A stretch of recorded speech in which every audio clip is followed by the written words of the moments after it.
বিভিন্ন দেশে বাংলাদেশ নিয়ে অপপ্রচার চলছে বলে জানিয়েছেন পররাষ্ট্র উপদেষ্টা। অপপ্রচার রোধে বিদেশে অবস্থানরত বাংলাদেশিদের এগিয়ে আসার আহ্বান জানিয়েছেন তিনি। এদিকে টাকা পাচার বন্ধে পাশাপাশি বৈধ পথে বৈদেশিক মুদ্রা আসা বাড়ায় দেশের অর্থনীতি শক্তিশালী হচ্ছে বলে জানিয়েছেন বাংলাদেশ ব্যাংকের গভর্নর।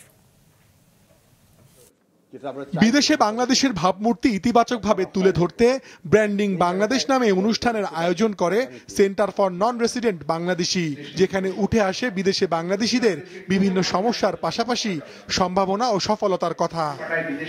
প্রধান অতিথি পররাষ্ট্র উপদেষ্টা বলেন, বিদেশে বাংলাদেশিরা অনেক সমস্যায় পড়ছেন, তবে তার সমাধানে সে অনুযায়ী বাংলাদেশ মিশনগুলোর সামর্থ্য না থাকায় তাদের বিপাকে পড়তে হচ্ছে।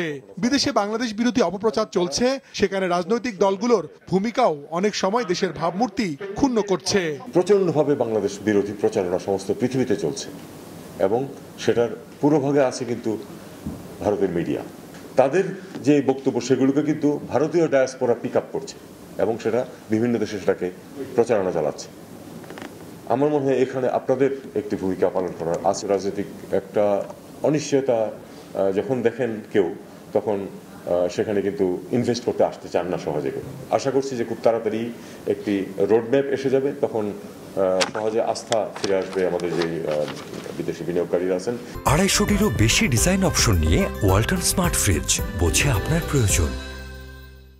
আলোচনায় আরেক অতিথি বাংলাদেশ ব্যাংকের গভর্নর জানান, গেল 4 মাসে প্রবাসীদের টাকা পাঠানো বেড়েছে, বন্ধ হয়েছে টাকা পাচারও।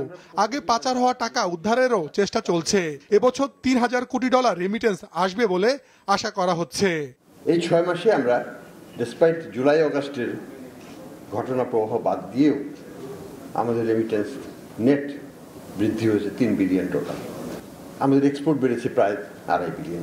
$5.5 বিলিয়ন কিন্তু আমাদের অনেক কাজে লেগেছে। সেদিক থেকে আমরা একটা স্থিতিশীল পরিবেশের দিকে চলে যাচ্ছি এবং সেই জন্য রেমিটেন্স যারা পাঠাচ্ছেন তাদের অবদান অবশ্যই আছে।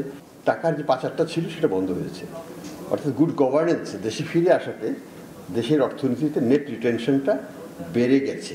অনুষ্ঠানে প্রবাসী আয় আনার পাশাপাশি দেশের সুনাম বৃদ্ধিতে ভূমিকা রাখায় কয়েকটি ব্যাংক ও প্রতিষ্ঠানকে পদক প্রদান করা হয়। মাশরুক রাহাত, মাছরাঙ্গা সংবাদ, ঢাকা।